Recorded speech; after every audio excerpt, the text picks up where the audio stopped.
রাধে রাধে।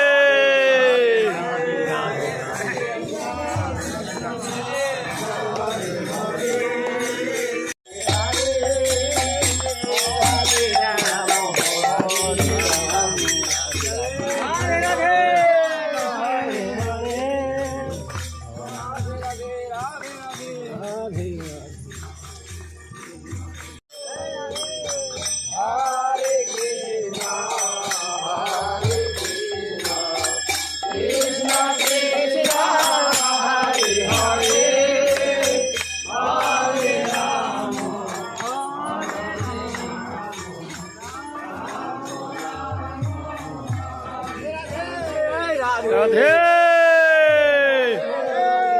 সবাই কিন্তু বস্ত্রহরণ ঘাটে গিয়ে বস্ত্র খুলে দিতে হবে,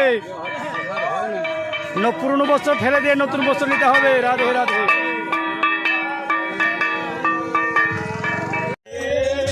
আমরা চলে আসলাম বস্ত্রহরণ ঘাট, চিরঘাট, যাকে চিরঘাট বলা হয়।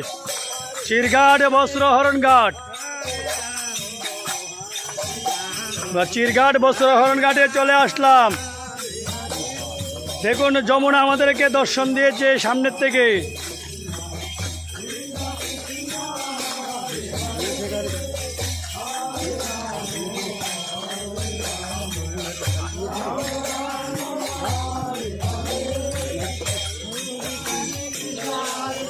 আগলিবার উঠা তো বন্ধ হয়েছে।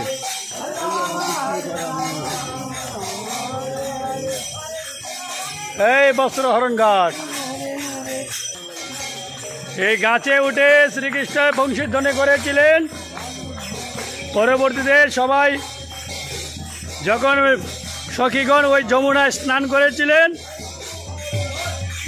দেখুন যখন ওই যমুনায় সব সখীরা স্নান করেছিলেন, তখনই বস্ত্র হরণ করে নিয়েছিলেন শ্রীকৃষ্ণ। সেখান থেকে তুলে এনে ওই কদম্ব বৃক্ষে রেখেছিলেন। এই সেই কদম্ব টেহরি।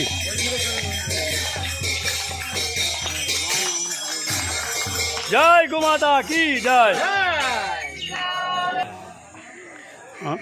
ওইদিকে কালীদহ আছে, কালীদহ করে এইখানে এসে উঠেছেন। চান করবেন না? স্নান করে নিন দিকে নেমে। আমরা সকালে স্নান করে এসেছি। যমুনা মাতাকে দর্শন করুন। আর এ দেখেন আমাদের সূর্য দেবতা উঠছে, ভানুদেব উদয় হচ্ছে। বলে বানু মহারাজ কি, বানু মহারাজ কি, বানু মহারাজ কি, রাধা রানী কি, রাধা রানী কি, রাধা রানী কি। 84 কোজ ব্রজমণ্ডল পরিক্রমা কি, 84 কোজ ব্রজমণ্ডল পরিক্রমা কি। জয় জয় শ্রী রাধে।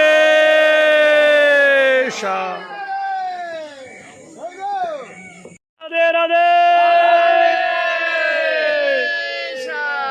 বলে বস্ত্রহরণ ঘাট কি, বস্ত্রহরণ ঘাট কি, বস্ত্রহরণ ঘাট কি। রাধা রানী কি, রাধা রানী কি, রাধা রানী কি। 84 কোজ ব্রজমণ্ডল পরিক্রমা কি, 84 কোজ ব্রজমণ্ডল পরিক্রমা কি। জয় জয় শ্রী রাধে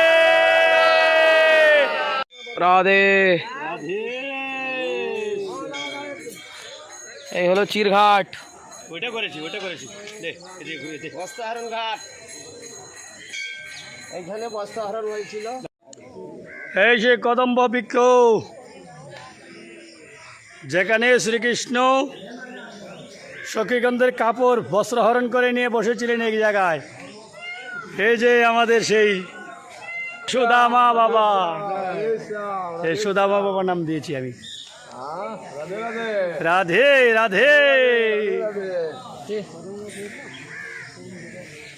চিরঘাটের মন্দির, এই তো চালু আছে। এটি হলো চিরঘাটের মন্দির।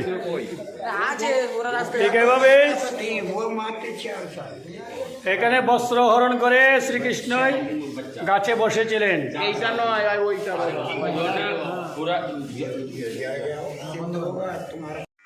চিরঘাট, শেরঘাট, চিরঘাট, চিরঘাট, শেরঘাট নয়। না মানে বস্ত্র, এটা চিরঘাট না, এটা চিরহরণ ঘাট। চিরহরণ করে